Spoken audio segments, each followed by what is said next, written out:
Have you ever been stood up at a restaurant, or waited for a date that just never showed up, or gotten a girl's number only to be met with silence forever? Before you blame yourself, I want to take you back 50,000 years, because what's happening to you today started in a cave. And once you understand that, dating will never confuse you the same way again. Picture a Stone Age tribe. A woman is sitting by the fire with her child. Outside, danger is everywhere. Predators, rival tribes, starvation. She doesn't need a man who's funny or charming. She needs a man who can kill a wild boar, fight off an enemy, and bring food back when the season turns brutal. So, nature wired women, over hundreds of thousands of years, to be attracted to strength, dominance, and the ability to provide protection and resources. This wasn't a preference. It was survival. A woman who chose the weak, passive man in the tribe risked her children starving. A woman who chose the strong hunter survived. Simple as that. Now here's the part most people miss. That wiring never disappeared. It just changed clothing. Fast forward to today, and the caveman with the spear has been replaced by the man with the corner office. The hunter who brought back meat has been replaced by the man with a six-figure salary, a nice car, and financial stability. Same instinct, different costume. Women today aren't consciously thinking, I want a provider, but biologically, status, ambition, and financial security still trigger the exact same attraction circuits that strength and hunting skills triggered 50,000 years ago.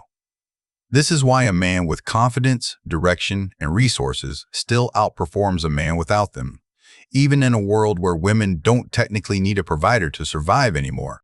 And this is where things get philosophically interesting. For most of history, attraction and survival were the same thing. There was no separation between, I like him, and he keeps me alive.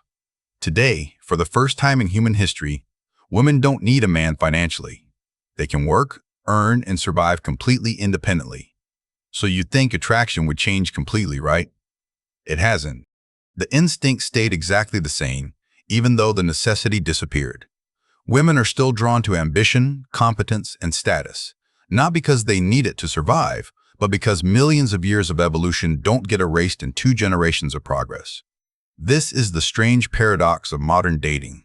The need disappeared, but the wiring stayed. This explains something that confuses a lot of men. A guy might think, well, she has her own money, her own career. Why does it matter if I'm successful? But it's never been about needing your money specifically. It's about what ambition and competence signal. A man who has direction in his life signals stability, intelligence, and the ability to handle pressure, the exact same qualities a hunter needed to survive in the wild. The job title changed. The signal stayed identical. Now let's bring this into a real, modern scene. Picture a guy named Daniel. Smart, kind, genuinely a good person, but completely passive. No real direction in his career. Lives day to day, avoids making decisions. He meets a woman named Mia at a friend's gathering, not an app, just real life.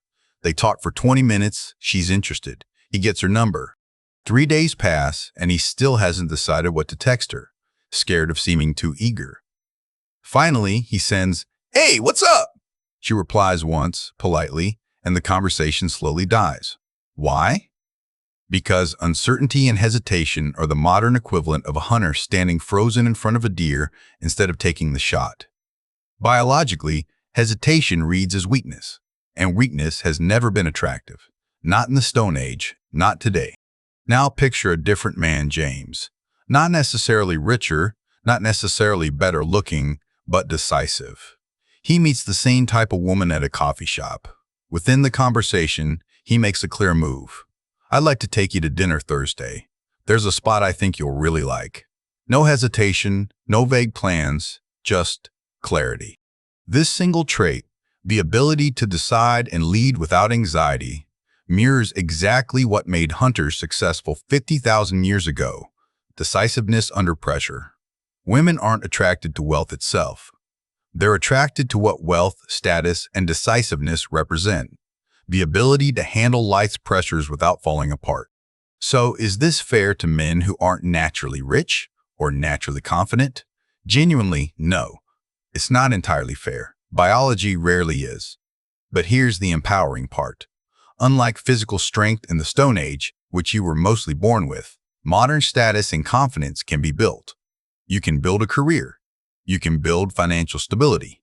You can build decisiveness as a skill through practice, the same way you'd build muscle. This is the one advantage modern men have that ancient hunters never did. The ability to consciously construct the exact traits that trigger attraction, rather than simply being born with them or without them. Now let's talk about women in this same evolutionary lens, because this isn't one-sided. Women evolve to be selective, not because they're picky in a negative sense, but because choosing the wrong partner historically meant death for her and her children. A woman who chose carelessly in the Stone Age didn't get a second chance. There was no divorce, no fallback plan, no government support. Selectivity was survival. Today, this translates into something men often misread as women being too picky or wanting too much. In reality, it's an ancient survival mechanism still running in the background, now applied to a world where the stakes are emotional and financial rather than literally life or death. Understanding this removes the bitterness many men feel toward female selectivity, because it's not malicious, it's ancient instinct, doing exactly what it was designed to do. This is also why simplifying modern relationships starts with accepting these two evolved truths rather than fighting them. Men don't need to resent that status and confidence matter. Instead, they should build those traits deliberately. Women don't need to apologize for being selective. Instead, they should recognize when selectivity becomes overthinking caused by too many shallow modern options rather than genuine instinct. So here's how this philosophy simplifies everything. A man's job isn't to become someone he's not. It's to develop direction, decisiveness, and competence, the modern hunter's tools. A woman's job isn't to lower her standards. It's to recognize genuine ambition and stability versus surface-level wealth or empty confidence. When both sides understand this shared evolutionary root, instead of treating each other as enemies on opposing teams, dating stops feeling like a battlefield and starts feeling like what it was always meant to be. Two people recognizing real value in each other, the same way humans have for 50,000 years, just translated into a modern language. Now, going back to where we started, that girl who took your number but never replied. Most of the time, this isn't rejection at all. It simply means you were one of many options she was weighing that week. That silence isn't a personal insult. It's a natural side effect of the age of abundance. The interest was real. The number was real. But in a world full of constant notifications, you simply weren't the loudest signal in her life at that moment. The answer isn't waiting longer or wondering what went wrong. It's acting with more clarity and decisiveness. The same hunter instinct we've been talking about this whole time. So the next time you're sitting alone at that restaurant table, remember, you're not failing at some random modern game with no rules. You're playing the oldest game in human history, evolution itself, just dressed up in a different outfit. The man who hunted to survive and the man with a stable career and clear direction are answering the exact same biological question women have been asking for 50,000 years. Can I trust you to handle life's pressure? Everything we've covered today comes down to one simple truth. You are not broken. That empty chair at the restaurant, that message that never got a reply, none of that defines who you are. It only defines a single moment.